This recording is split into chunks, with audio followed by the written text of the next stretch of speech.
Mesdames et messieurs, je vous souhaite la bienvenue à 1812 des objets à découvrir, une série de 3 capsules historiques mettant à l'honneur des artefacts inédits du château Ramsay en lien avec certains personnages et faits de la guerre de 1812. Cette capsule intitulée 1812 « Tecumseh et l'approche amérindienne » vous permettra notamment d'en apprendre davantage sur ce chef Shawnee, considéré comme un héros de 1812, ainsi que sur son frère Tenskwatawa, dit le prophète, en plus de croiser en route certains peintres et illustrateurs qui se sont intéressés à la question indienne et nous ont laissé des œuvres en héritage, comme le peintre huron Zachary Vincent, ainsi que l'artiste américain George Catlin et son musée indien. Je vous invite donc à me suivre dans ce voyage des plus instructifs à travers l'histoire.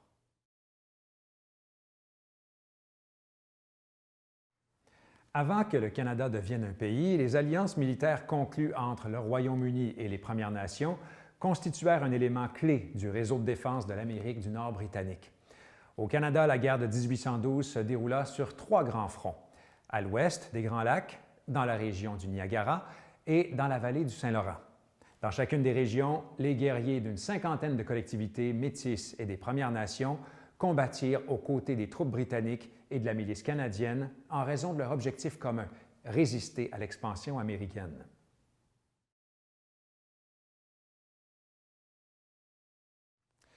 Mais l'un des plus importants dirigeants qui a aidé le Canada à se défendre contre les Américains est, sans nul doute, Tecumseh, le grand chef guerrier Shawnee.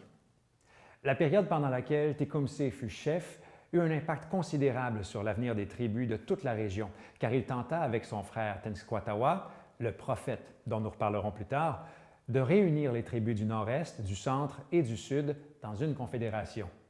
Une chance s'offrait à nous. Oui, une chance comme il n'en viendrait jamais d'autre, pour nous, les premiers peuples d'Amérique du Nord. Une chance de nous rassembler dans une formidable combinaison et de nous joindre aux Britanniques dans cette guerre. Quoique beaucoup d'illustrations, de dessins, de peintures de Tecumseh aient été produits, l'image la plus répandue de ce dernier est celle que vous voyez à l'écran et qui se base sur un croquis au crayon exécuté par Pierre Ledru, portraitiste et commerçant créole. Ce croquis sera ultérieurement modifié par un officier britannique anonyme qui ajoutera à la tenue une médaille royale et un manteau rouge à épaulettes militaires. Cette illustration aurait servi de référence à ce dessin réalisé par Zachary Vincent ou Tellary Olin, peintre et dessinateur né au village huron de Lorette en 1815, où il occupait la fonction de chef.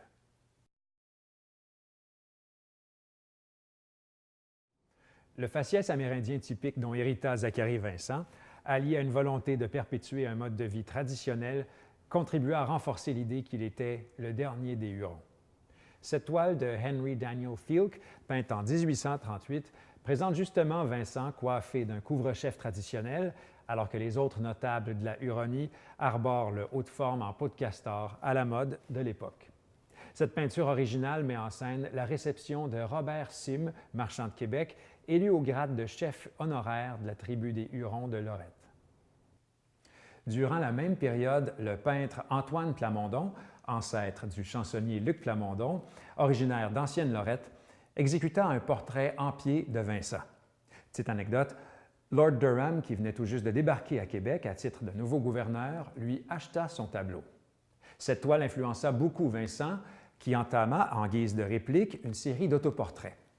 Il est intéressant de souligner que Zachary Vincent a été le premier membre de la communauté huronne à entreprendre une carrière de peintre suivant les paramètres de la tradition académique occidentale, comprenant plus de 600 œuvres.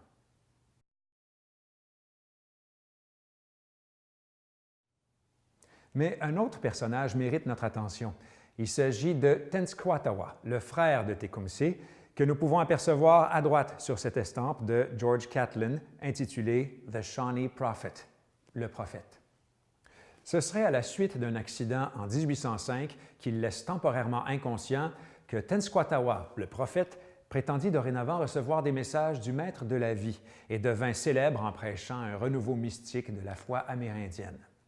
En novembre 1811, en l'absence de son frère, il engage même le combat à Tippecanoe contre l'armée américaine commandée par William Henry Harrison, le futur 9e président des États-Unis. Il y est battu et ses guerriers, censés être protégés des balles sous sa protection, y subissent de lourdes pertes.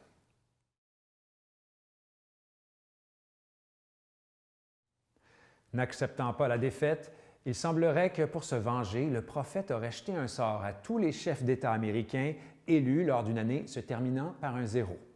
Selon la légende, ces chefs auraient été condamnés à mourir durant leur mandat. À preuve, 7 présidents américains auraient été atteints par cette malédiction, baptisée la malédiction de Tecumseh, à commencer par William Henry Harrison. Mais Ronald Reagan, élu en 1980, n'est pas mort durant son mandat. Il aurait donc réussi à briser le sortilège. Revenons maintenant à cette estampe du 19e siècle, Portraits of Shawanoe, sur laquelle nous pouvons apercevoir 2 Shawanoe ou Shawnee en habits traditionnels. Voici une belle occasion de découvrir une entreprise ethnographique d'envergure mésestimée car comprenant plus de 600 œuvres, soit celle de George Catlin, artiste peintre américain. En 1845, au Musée du Louvre à Paris, George Catlin présenta son Musée indien, le premier vrai musée d'anthropologie ouvert au public, composé de portraits, de collections d'objets, mais aussi de représentations des Indiens dont certains firent le voyage avec lui. L'impact de Catlin fut considérable autant dans la culture populaire, les journaux, les images, qu'auprès de la jeune génération d'artistes. De Baudelaire à George Sand, ces romantiques trouvèrent dans ses œuvres un aliment pour construire une esthétique nouvelle où toutes les formes de création en marge du champ académique, l'autre de l'art, tenaient un rôle majeur.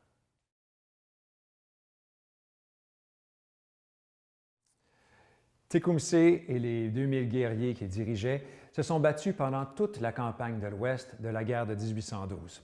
Son appui au major général Isaac Brock assura le succès de la prise de Détroit et ce dernier lui aurait alors remis sa ceinture en signe de respect.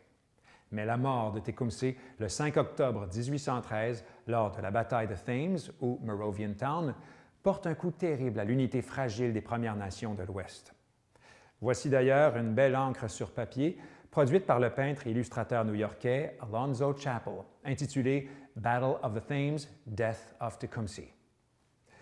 Plusieurs hypothèses quant à la provenance de la balle mortelle qui aurait atteint Tecumseh subsistent. De plus, sa sépulture n'a encore jamais été retrouvée. Le château Ramsay possède également ce poignard, qu'on pourrait aussi appeler une dague ou un couteau. Il semble être l'un des rares objets connus ayant appartenu à Tecumseh. Sa lame est en fer forgé et son manche se compose de bois renforcé d'un fil de cuivre. Ce poignard a été remis par Louis-François-Georges Baby, un collectionneur invétéré et un philanthrope notoire, qui a distribué ses trésors entre plusieurs institutions, dont le Château Ramsay.